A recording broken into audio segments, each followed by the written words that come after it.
এতিয়াৰ পৰা চিকিৎসাৰ নামত ৰাজ্যত বেজালি নচলিব।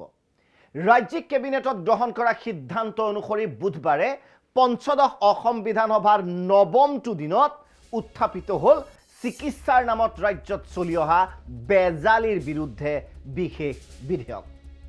মন্ত্ৰী পীযুষ হাজৰিকাই আজি সদনত উত্থাপন কৰে the Assam healing prevention and evil practice bill 2024।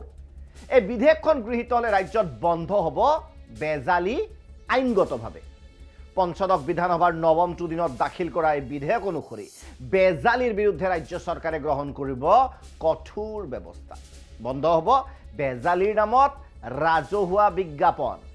আজি দাখিল কৰা বিধেয়কখনত উল্লেখ কৰা হৈছে বেজালিত জড়িতসকলৰ বিৰুদ্ধে গ্ৰহণ কৰিবলগীয়া শাস্তি। এনে কাৰ্যত জড়িতসকলক প্ৰথম অৱস্থাত 50,000 টকাৰ জৰিমনাৰ লগতে বিহা হ'ব পাৰে 1 বছৰৰ পৰা 3 বছৰ পৰ্যন্ত কাৰাদণ্ড।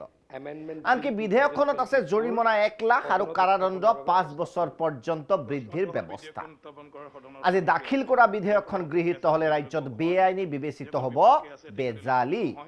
আজি বিধেয়কখন দাখিলৰ পাছত প্ৰতিক্ৰিয়া প্ৰকাশ কৰিলে AIDFৰ ধিঙৰ বিধায়ক আমিনুল মানকাছাৰৰ বিধায়ক আমিনুল ইছলামে। মুখ্যমন্ত্ৰী ডাঙৰীয়াৰ হৈ দি আছাম ভিলেজ ডিফেন্স জৰা ফুকা বুলি কয়, কিন্তু কাকতো নকয় যে আপুনি সেই পানীটো লৈ আনক, আপুনি জৰা ফুকা দিয়ক।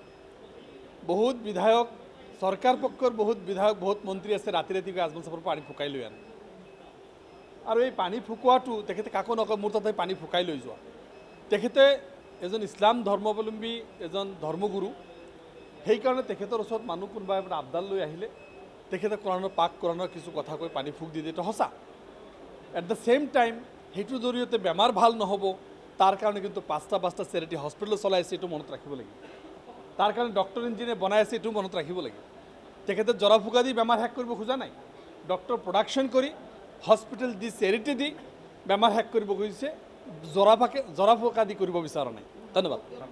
না আমি দেখিছোঁ বিজেপিৰো বা কংগ্ৰেছৰো বহুত নেতা মন্ত্ৰীসকলেও এটা সময়ত দেখিছোঁ মই ৰাতি গৈ পানী ফুক দিব লৈ আনে, তেখেতৰ এটা আনে। ইলেকশ্যন আহিলে কোনে চিফ মিনিষ্টাৰ হ'ব, কাৰ পৰা ক'ত তাবিজ ল'ব, সেইবিলাক। গতিকে দিনত নহয় ৰাতিৰ খেল বেলেগ হয়। বহু বিধায়কে আজমলৰ পৰা জৰা ফুকা পানী আনে, এয়া হৈছে অভিযোগ। কিমান সঁচা আমি নাজানো। ইপিনে আজি বিধানসভা চৌহদত ৰাজ্যৰ নিবনুৱা সমস্যাক লৈ সৰব হোৱা দেখা গ'ল বিৰোধী বিধায়ক শিৱসাগৰৰ অখিল গগৈ। কিয়নো ৰাজ্যত এবছৰত বৃদ্ধি পালে 10 লাখ নিবনুৱা। নিঃসন্দেহে ৰাজ্যৰ যুৱ প্ৰজন্মৰ বাবে ই এক ভয়াৱহ খবৰ। হিমন্ত বিশ্ব চৰকাৰৰ নিয়োগ নীতিৰ বিপৰীতে নিবনুৱা বৃদ্ধিৰ এনে তথ্য ইকনমিক ছাৰ্ভে অফ আছামৰ 2023-24 বৰ্ষৰ প্ৰতিবেদনত 11 ফেব্ৰুৱাৰীৰ সদনৰ মজিয়াত দাখিল কৰা হৈছিল এই প্ৰতিবেদন, য'ত প্ৰকাশ পোৱা মতে 2022 বৰ্ষত ৰাজ্যত নিবনুৱাৰ সংখ্যা 32,34,738 জন। ৰেজিষ্টাৰ্ড নিবনুৱা, মনত ৰাখিব, ৰেজিষ্টাৰ্ড কৰাখিনি, নকৰাখিনি ধৰা হোৱা নাই। তাৰ বিপৰীতে 21 বৰ্ষত ৰাজ্যৰ নিবনুৱাৰ সংখ্যা আছিল 22,125 গৰাকী। অৰ্থাৎ এবছৰত নিবনুৱা বৃদ্ধি পালে 10,34,613 গৰাকী, ৰেকৰ্ড। একেদৰে ৰাজ্যত উদ্বেগজনক বৃদ্ধি পাইছে শিক্ষিত নিবনুৱাৰ সংখ্যা, পঢ়া লিখা ডিগ্ৰীধাৰী নিবনুৱা। এবছৰত ৰাজ্যত বৃদ্ধি পাইছে 57,770 গৰাকী শিক্ষিত নিবনুৱা, যাক লৈ সৰব হৈ পৰিছে স্বাভাৱিকতে শিৱসাগৰৰ ৰাইজৰ দলৰ বিধায়ক অখিল গগৈ। কি কয় অখিল গগৈ, সদনত কি কৈছিল দেখুৱাইছোঁ মন্তব্য। 259 নম্বৰ পৃষ্ঠাটো, এই 259 নম্বৰ পৃষ্ঠাটোত অসমৰ নিবনুৱাৰ সংখ্যাটো লিখা আছে।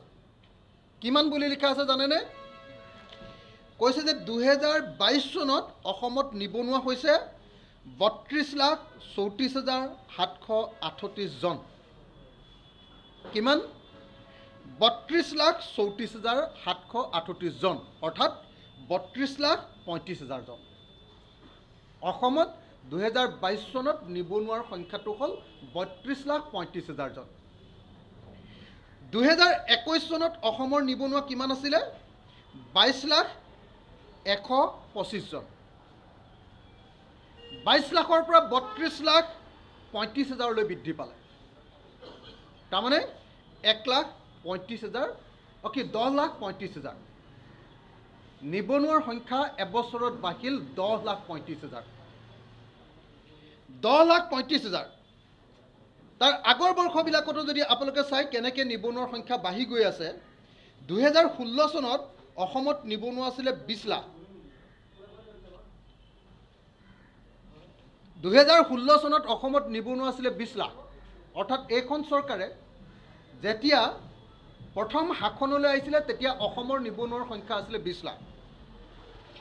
আজিৰ দিনটোত অসমত নিবনুৱাৰ সংখ্যা মই কোৱা তথ্য নহয় দেই, পৃষ্ঠা নম্বৰ 259 ইকনমিক ছাৰ্ভে আছাম 2023-24 মতে আজিৰ দিনটোত অসমৰ নিবনুৱাৰ সংখ্যাটো হ'ল 32,34,738 জন বা 32,35,000 জন। গতিকে প্ৰায় 12 লাখ নিবনুৱা বৃদ্ধি হৈছে চৰকাৰৰ কাৰ্যকালত, বিজেপি চৰকাৰৰ এই শাসনকালত। নিশ্চয় তাৎপৰ্যপূৰ্ণ হ'ব আৰু নিবনুৱা সমস্যা এক ভয়াৱহ সমস্যা। অৱশ্যে জনসাধাৰণে ইয়াক ইছ্যু হিচাপে লয় নে নয় নিৰ্বাচনত, সেয়া জনতাৰ কথা।